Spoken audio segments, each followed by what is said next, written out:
فرمایا نبی کریم علیہ السلام مومنوں سے ان کی جانوں سے بھی زیادہ قریب ہیں۔ عزیز دوستو، بہت سارے دنیا میں رشتے انسان کے ہوتے ہیں، لیکن کچھ رشتے بہت گہرے احساس کے رشتے ہوتے ہیں۔ ان سب رشتوں میں ہمارا سب سے حساس رشتہ نبی کریم علیہ السلام کے ساتھ، اور قرآن مجید نے فرمایا کہ یہ محبوب تمہاری جانوں سے بھی تمہارے زیادہ قریب ہے۔ آج تک کوئی نہیں بتا سکا کہ جان انسان کے جسم کے کتنا قریب ہوتی ہے، تو جو جان سے بھی زیادہ قریب ہے۔ نبی کریم علیہ السلام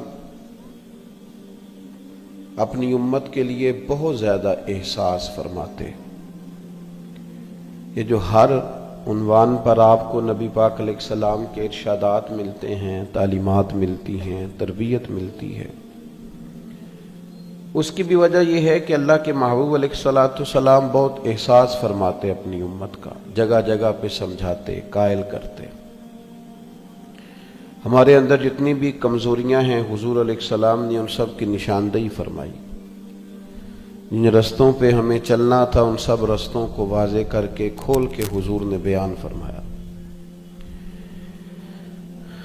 اس کا نتیجہ یہ نکلا کہ امت مسلمہ کے پاس نصاب زندگی اتنا زیادہ ہے کہ کسی سے بھی کوئی چیز مستعار نہیں لینی پڑے گی، کسی سے بھی کوئی چیز ادھار نہیں مانگنی پڑے گی۔ سارا کچھ رسول کریم علیہ السلام نے ہمیں اپنے فضل سے اور اپنی رحمت سے عطا فرمایا، اور اس پر نبی پاک علیہ السلام کا اپنا فرمان شاہد ہے۔ کریم فرماتے ہیں کہ میری اور تمہاری مثال اس شخص کی طرح ہے جس آدمی نے آگ روشن کی تھی تو پتنگے اس میں گرتے تھے، تو وہ ان پتنگوں کو روکتا تھا کہ تم اگر آگ میں گرو گے تو جل جاؤ گے۔ وہ بار بار ادھر جاتے تھے، گرتے تھے۔ حضور فرماتے ہیں تم بھی ایسے کام کرتے ہو جو تمہیں دوزخ میں لے جائیں گے، اور میں تمہیں سینہ بند سے پکڑ کے کھینچ کے کہتا ہوں یہ کام نہ کرو، دوزخ میں جانے والا، تمہیں بچانے کی تدبیریں کرتا ہوں۔ اللہ کے پیارے رسول صلی اللہ تعالی علیہ وسلم کی جو تبلیغ ہے وہ بھی اس طرح نہیں ہے جس طرح آج میری طرح کے لوگ تبلیغ کرتے ہیں، کہ اس میں بعض جگہ پہ جارحانہ پن بھی پایا جاتا ہے، شدت بھی پائی جاتی ہے، اور بعض جگہ تبلیغ و اشاعت سے زیادہ پروٹوکول اور شہرت کا دخل ہوتا ہے۔ نبی پاک علیہ السلام کی جو تبلیغ ہے اس میں نہایت درد ہے، نہایت احساس ہے۔ کبھی آپ نے دیکھا ہے کہ ماں جب اپنے بیٹے کو سمجھانا چاہتی ہے یا باپ اپنے بیٹے کو سمجھانا چاہتا ہے تو اسے سامنے بٹھا کے جملوں کی عمدہ اور اعلیٰ ترتیب کے چکر میں نہیں پڑتا، بلکہ اس کی خواہش ہوتی ہے کہ کسی بھی طریقے سے میرا بیٹا بری عادات کو چھوڑ دے۔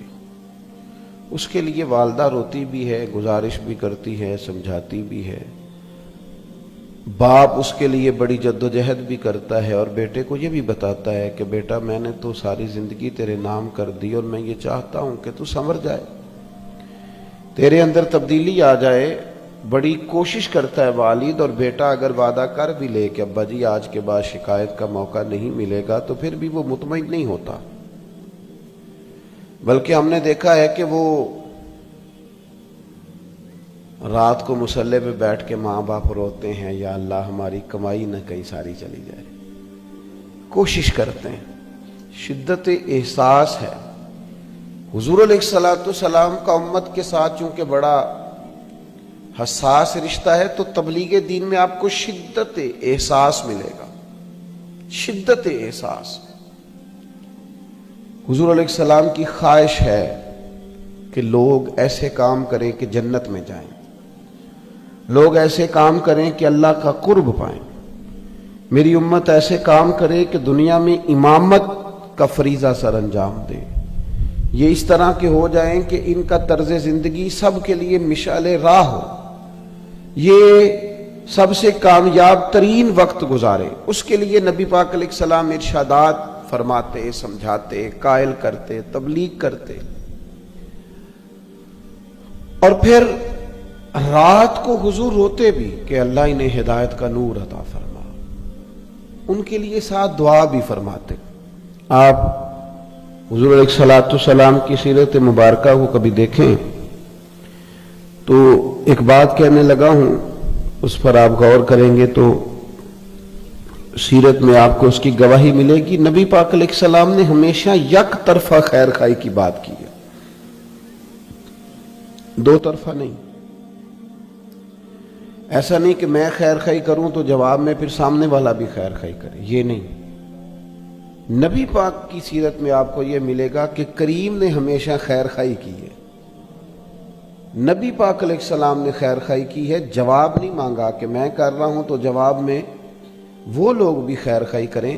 شدت احساس ایسا ہے کہ صرف مسلمان ہو جائیں، کلمہ پڑھ لیں، دین میں آ جائیں، یہ اپنے اخلاق کو، کردار کو، رویوں کو درست کر لیں، ان کے اندر مثبت تبدیلیاں آ جائیں، بس یہ ایک خواہش ہے۔ آپ دیکھیے جناب واخشی آ گئے کلمہ پڑھنے،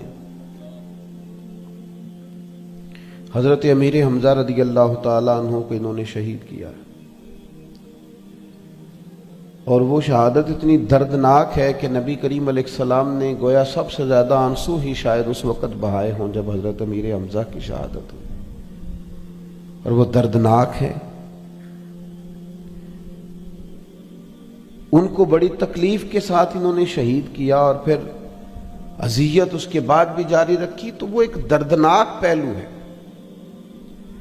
لیکن ایسا شخص آپ کے سامنے آ کے کھڑا ہو جائے جس کی دی ہوئی تکلیف کو آپ نے بڑی شدت سے محسوس کیا ہو، وہ ہمارے ہاں تو معاف کرنے کا مزاج ہی نہیں، طبیعت ہی نہیں۔ وہ 30-40 سال پہلے جب ہماری شادی ہونے لگی تھی تو اس وقت کہیں سسرال والوں نے کوئی ایک بات کر دی تھی، عمر بیت گئی، اب بچے بھی بیائے گئے، پر ہم وہ بات بھولنے کو تیار ہی نہیں۔ جب لڑائی شروع ہوتی ہے بات وہیں سے شروع کرتے ہیں، وہ تیرے ابا نے یہ کہا تھا، بھائی اب چھوڑ بھی دے، اب تو بات بڑی دور نکل گئی، معاف کر دے، جانے دے۔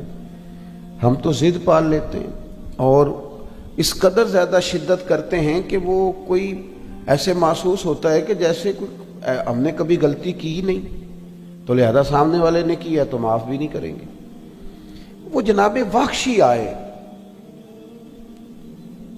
اور ساری بات کا خلاصہ یہ ہے کہ انہوں نے عرض کیا کہ میری بھی معافی ہو جائے گی،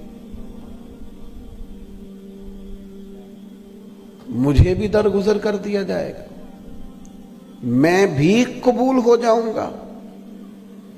تو کریم فرمانے لگے تو سچے دل سے کلمہ پڑھ، ہم تمہیں بھی معاف کرنے کو تیار ہیں۔ اس لیے